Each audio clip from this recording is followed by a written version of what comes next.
Welcome back, CCL Sports Cards fans. You know, at my age, I'm not ashamed to say that I've made some boneheaded moves when it comes to investing, be it the stock market or real estate, or as it relates to all you viewers, sports cards. And that's okay. To me, they're like battle scars, and I'm happy to have them because at the end of the day, I'm at the plate taking swings in life, even if that means the strikeouts have begun to pile up somewhat. Sure, I've knocked a few over the wall in time, but you really wouldn't want me under contract. So with that said, in this episode, I'm going to try to explain how I think it best to diversify your sports cards investments. Yes, I know, boring. Just stay with me here for a few minutes. It is so tempting to chase new sexy prospects all day, every day because of the anticipated payout when they become the next Vladimir Guerrero Jr. or Ronald Acuna. You pick.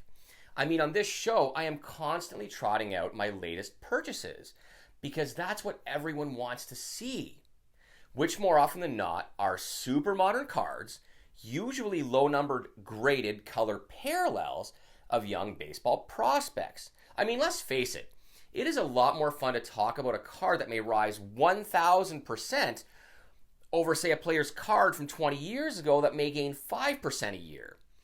Even if the latter is somewhat scarce and the player is in the Hall of Fame, it will in all likelihood not rise 1,000% next week.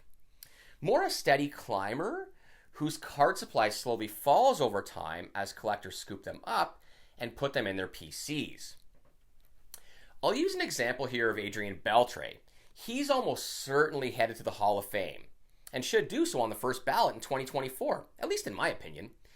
Adrian has a career WAR of 93.5, 4 Silver Sluggers, 4 All-Star appearances. I mean, look at his stats. 477 home runs. Those numbers do all the talking you need. It's funny, you know, as he was not the chase in 1997 Bowman Chrome. But I digress. At last check, you could pick up his 1997 Bowman Chrome rookie in PSA 10 for about $500. Or if you're playing with less money, as some viewers are, or a little more new to the hobby, you could pick up a PSA 9 for about $70 and a PSA 8 for less money and so on, depending on your financial circumstances. At last check, the pop count on a PSA 10 for that card was 894. Chances are that number is not going to triple in the next few years, unlike some more modern cards whose pop count may triple by next week. Which, as simple as it sounds, will absolutely crush the value of your Young Stars cards because the supply is just too high. And when supply is high, price will come down. Conversely, when pop count is low and most of the product has been broken, supply will remain lower and prices will tend to rise over time. So let's say you've got your Adrian Beltre now. A good, solid, less expensive, longer-term investment. And because watching older cards is not very exciting, certainly not as exciting as, say, Nick Gonzalez's 2020 Bowman Draft Refractor Auto in PSA 10, which on October 14th, 2021 sold for $510. It's probably a lot higher now, but just stay with me. Now, if you're a Bucks fan like me, you think Nicky and his cards, for that matter, are headed to the moon. You can hear all the chatter online. Come on, he was the 7th overall pick. Look, he torched the ball in August and September. He's a solid gold investment. You hear it all the time. But wait, what if he flops? Or even more tragic, what if he gets seriously hurt? Like an Acuna last season who hurt his ribs sliding into a base. Or it was early in the season. Or when it was far worse and he tore his ACL and was out for the rest of the year. What if those things, they keep happening? I love Acuna. He's so aggressive. He's always smiling. He's good for the sport. I hope it doesn't go that way for him, but I'm just saying you need to be cautious. A lot can happen in a career that goes for 21 years, like Beltre's did. I mean, one of my favorite players of the late 90s and the early part of the millennium was Ruben Mateo, a highly touted prospect for the Rangers. I loved Mateo, and still do, as he played for my Bucks a little bit in 2004, and I still have his rookie card in my collection. But back to what happened. In trying to leg out a ground ball in June of 2000, he broke his leg, I think as he hit first base. Then he never really recovered. Although he played for a total of 6 seasons, his cards went to near zero. So, if you're going to invest in sports cards, especially in individual stars, I'd recommend a balanced approach. I'm speaking from experience here, folks.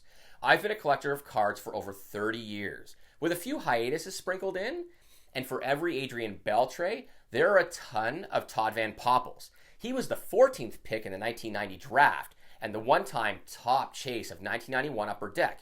His cards peaked at a value of $5 shortly after the product released, and a year or two later were worth next to nothing. Or Ricky Leday, the chase of 1997 Fleer Ultra, who didn't have a Hall of Fame career that collectors were expecting, but at least he won 2 World Series with the Yankees. Sadly, his cards are still somewhat worthless. Or if you want a more recent example, there's Jurickson Profar. While he has gone on to have a decent career, he has not nearly lived up to the hype.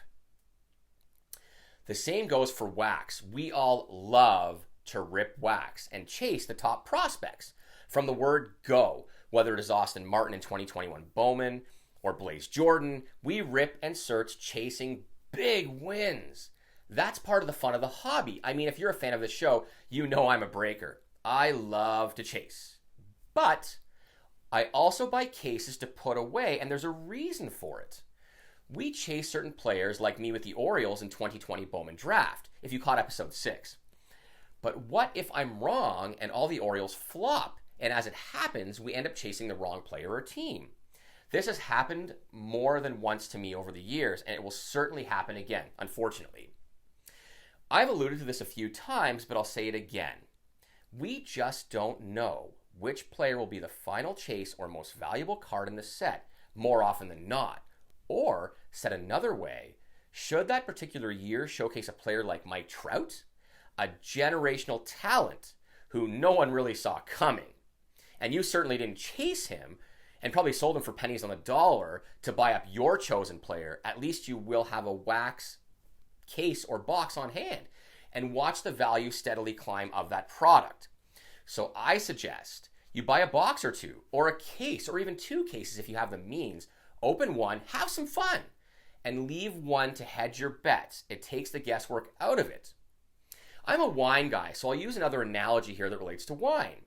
We just don't know which year or vintage will be the best year of Bowman. So make sure to pick up some from each year. We may love the vineyard or the product as it relates to cards, but it may take years to see which one drinks best. Of course, to employ this approach with saving cases, you have to be also somewhat disciplined. If you can't look at a box or a case of cards and leave it alone, this method is probably not for you. I can leave it alone. Some of the best investments I've made were ones where I just forgot about them. Can you imagine if you just bought a case from each year of your favorite product and left it alone? I wasn't smart enough for that. Not yet. I mean, wow. I wish I'd been that smart, but I wasn't. I was too busy trying to be smarter than myself, as strange as that sounds. I'll summarize it this way and use the stock market as my final analogy. It is all well and good to chase Bitcoin. I'm sure people have made tons of money being in it, and others have probably lost piles too. Now, I'm not a Bitcoin guy. It may very well be here to stay. I don't know. Nor will I waste my money, time, or energy, pontificating the situation, when all I have to do, as Warren Buffett says, over and over again, is buy the S&P 500 and forget about it. And that continues to provide me with my biggest wins. Yes, I chase a few stocks, but it's boring stuff like Kraft Heinz. They make ketchup, and most of us use it. I like Uber, but they're like a highly touted prospect to me, very speculative. I'm not into AMC or GameStop trying to get rich, or as it relates to cards, a case of cards is like the S&P 500. Kraft would be like Adrian Beltre. He's been around, proven for years, and for the most part, it's not going anywhere. Bitcoin, AMC, and GameStop is like chasing the latest prospects. Sure, spend some money on the latter. Those things, it's fun, and it keeps it interesting. But not all your money, because it'll hurt and suck if you're wrong about said prospects. Thank you so much for choosing to spend your time with me. It sure is fun to come out here each week and share my thoughts and ideas about the sports card market and hobby. Try to remember, though, anything I say on this channel is strictly my opinion and should not be considered financial advice in any way. You guys have an absolutely amazing week.